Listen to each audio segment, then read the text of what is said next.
करेंगे NCERT class 6 science chapter 3 fibre to fabrics, तंतु से वस्त्र तक। और इसके लिए सबसे पहले आपको देखना है ये इमेज। इस इमेज में आप देख सकते हैं कि डिफरेंट तरीके के जो ड्रेसेस हैं उनको पहना गया है, और जो वस्त्र होते हैं, फैब्रिक्स होते हैं, वो हम ओकेजनली या फिर अकॉर्डिंग टू सीज़न पहनते हैं। जैसे कि हम विंटर सीज़न में ऊनी या गर्म कपड़े पहनते हैं, और जब हमें गर्मी के मौसम में, समर सीज़न में, हम सूती कॉटन के वस्त्र पहनते हैं। जिससे हम इस प्रकार समझ सकते हैं कि आपके सामने कुछ फैब्रिक्स है। ये देखिए, कॉटन, सिल्क, जूट, वूल, नायलॉन, पॉलिस्टर। अब हम बात करेंगे फाइबर की। फाइबर क्या होता है? तो फाइबर को समझने से पहले आप पहले ये समझिए कि जो वस्त्र होते हैं, कपड़े होते हैं, फैब्रिक जिनको हम बोलते हैं, वो मेनली धागों से या फिर यार्न से बनता है, और जो यार्न होता है वो फाइबर से बनता है। अब ये फाइबर क्या होता है? जब आपने कभी कोशिश की होगी सुई में धागा डालने की, तो जो धागा है आपने देखा होगा कि वो 3-4 पार्ट में डिवाइड हो जाती है। तो जो डिवाइड हुआ पार्ट है, ये देखिए, इसको हम फाइबर्स बोलते हैं या फिर तंतु बोलेंगे। तो जो कपड़ा है वो धागे से बना, और जो धागा है वो तंतु से बना, अर्थात फैब्रिक यार्न से और यार्न फाइबर से। अब हम समझेंगे फाइबर्स के प्रकार। कितने प्रकार के? मेनली ये 2 पार्ट्स में डिवाइड किया गया है। एक होता है नेचुरल फाइबर्स, तो दूसरा सिंथेटिक फाइबर्स। तो नेचुरल फाइबर्स क्या होते हैं? जो फाइबर हमें पौधों से या जंतुओं से मिलते हैं उनको हम नेचुरल फाइबर्स या फिर प्राकृतिक तंतु कहते हैं। उदाहरण के लिए रुई, जूट, रेशम और ऊन। और दूसरे होते हैं सिंथेटिक तंतु फाइबर, जिसको हम बोलेंगे मानव द्वारा निर्मित जो फाइबर्स होते हैं उनको हम बोलेंगे सिंथेटिक फाइबर्स। एग्जाम्पल के लिए नायलॉन, एक्रिलिक और पॉलिस्टर।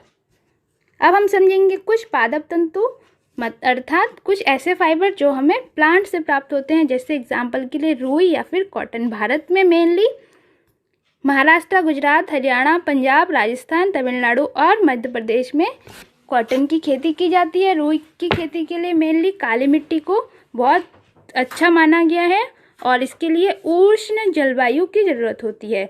जो कॉटन होता है, रुई, वो हमें कपास के पौधों से मिलता है। तो जब भी बसंत मौसम स्टार्ट होता है तो कपास के बीजों को बोया जाता है, और लगभग 2 महीने के आसपास इसमें फूल निकल आते हैं जो कि येलो या फिर वाइट कलर के होते हैं। और कुछ दिन बाद क्या होता है, जो फूल है वो फल में चेंज हो जाता है और एक गोला बन जाता है, जिसको कपास के बॉल कहते हैं।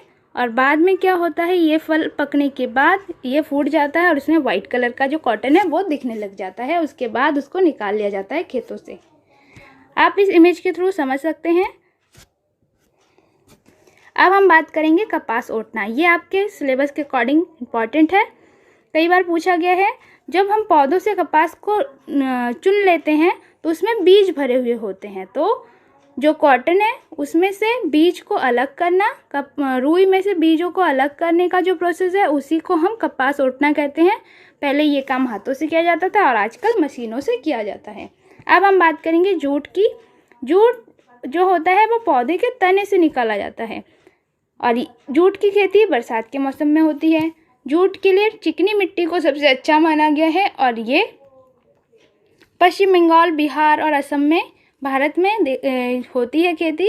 इन राज्यों में अब जूट का पौधे की लंबाई हम 2.5 मीटर से 3.5 मीटर तक होता है, और 3-4 महीनों में इसमें पीले कलर का फूल आ जाता है। और जब फूल आ जाता है तो फूल के साथ ही इन प्लांटों को काट लिया जाता है नीचे से, और उसके बाद सूखने के लिए छोड़ दिया जाता है, जिससे कि इसके पौधे के जो पत्ते हैं वो, इस प्लांट के जो पत्ते हैं वो निकल जाए। और उसके बाद कुछ दिनों के लिए पानी में छोड़ दिया जाता है, जिससे तने की खाल सड़ जाती है और जूट के तंतु अलग हो जाते हैं। इसके बाद हम जो जूट के तंतु से बोरी, झोला, रस्सी, दरी आदि बनाते हैं। अब हम समझेंगे कताई को। कताई क्या होता है? तो जो हम फाइबर से धागा बनाते हैं, फाइबर से यार्न बनाने का जो प्रोसेस है उसी को हम कताई बोलेंगे। आप देख सकते हैं यहाँ पे फाइबर है, यहाँ पे हमारे पास क्या है, फाइबर्स है, और उससे हमने यार्न बना दिया। इसके लिए हम मेनली पहले के टाइम पे चरखे का यूज़ करते थे और आज हम स्पिनिंग मशीन का यूज़ करते हैं। और ये जो प्रोसेस है तंतु से मतलब फाइबर से धागा बनाने का, इसको हम स्पिनिंग कहते हैं। अब आप समझ चुके हैं। मेनली इसको 3 स्टेज में किया जाता है। सबसे पहले कपास को फैलाया जाता है, साफ़ किया जाता है। उसके बाद साफ रुई को मशीन में डाल देते हैं और मशीन में रुई को धुना जाता है और तंतुओं को सीधा किया जाता है, मतलब फाइबर को सीधा कर देते हैं।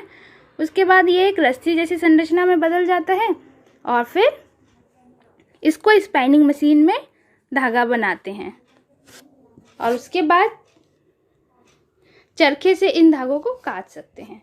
अब हम बात करेंगे मेनली धागे से वस्त्र बनाने के तरीकों पे। अब कपड़े बुनाई के 2 तरीके होते हैं। अंग्रेजी में इसे वीविंग और नीटिंग कहते हैं, लेकिन हिंदी में दोनों को ही बुनाई ही कहा जाता है। तो अभी हम समझेंगे क्या होता है। देखिए, एक होता है वीविंग, एक होता है नीटिंग। तो वीविंग में क्या होता है, हिंदी में तो हम दोनों को ही बुनाई बोलेंगे, लेकिन दोनों के प्रोसेस में अंतर है। जब वीविंग होता है तब हम 2 प्रकार के अलग अलग धागों से हम किसी एक कपड़े का, एक फैब्रिक का निर्माण करते हैं। इसमें आप देख सकते हैं धागों के 2 सेट को आपस में व्यवस्थित करके वस्त्र बनाया गया है। इसमें ग्रीन और रेड कलर का अलग अलग यार्न का यूज़ करके बनाया गया है। इसको हम क्या कहेंगे, बुनाई वीविंग। ये देखिए, इसमें आप देख सकते हैं इमेज में कि इसमें जो लूम है, लूम में ऑलरेडी एक धागा लगा हुआ है और इसमें दूसरा धागा डाल के कुछ वस्त्र तैयार किया जा रहा है। तो इसको हम जब दो धागों को मिला के वस्त्र तैयार करते हैं तो इसको वीविंग कहेंगे। और नीटिंग किसको कहेंगे, नीटिंग की बुनाई में किसी एक धागे का उपयोग करके वस्त्र को बनाया जाता है। जैसे कि आप देख सकते हैं कोई एक धागा लेके स्वेटर एक ऊन लेके स्वेटर बुना जा सकता है, मोजे बनाते हैं। इस इमेज में आप देख सकते हैं। अब हम समझेंगे कि इस लेसन से हमने क्या समझा। ये एक क्विक समरी है। वस्त्र सामग्री अथवा वस्त्रों में विविधता होती है, जैसे कि सूती, रेशमी, ऊनी और पॉलिस्टर। वस्त्र धागों से बनते हैं, अर्थात यार्न से बनते हैं, और जो यार्न है वो फाइबर से बनता है। कुछ फाइबर्स तो नेचुरल्स होते हैं और कुछ सिंथेटिक मतलब मानव निर्मित। रेशम, ऊन, जूट कुछ नेचुरल फाइबर्स है, जबकि नायलॉन और पॉलिस्टर सिंथेटिक तंतु या फिर फाइबर हैं।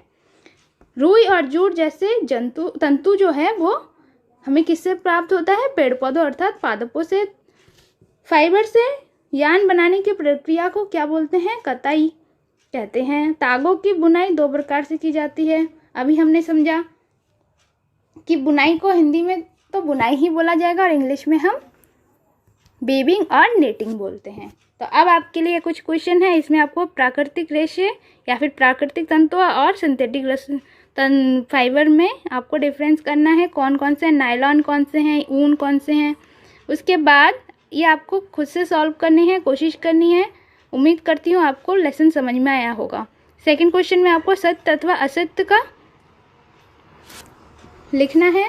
उसके बाद है रिक्त स्थान की पूर्ति कीजिए। पादप तंतु प्राप्त किए जाते हैं। पादप तंतु प्राप्त किए जाते हैं किससे, और उसके बाद जांतव तंतु। ये आपको एग्जाम्पल लिखने हैं यहाँ पे। उसके बाद बाकी नीचे के क्वेश्चन आपको सॉल्व करने हैं।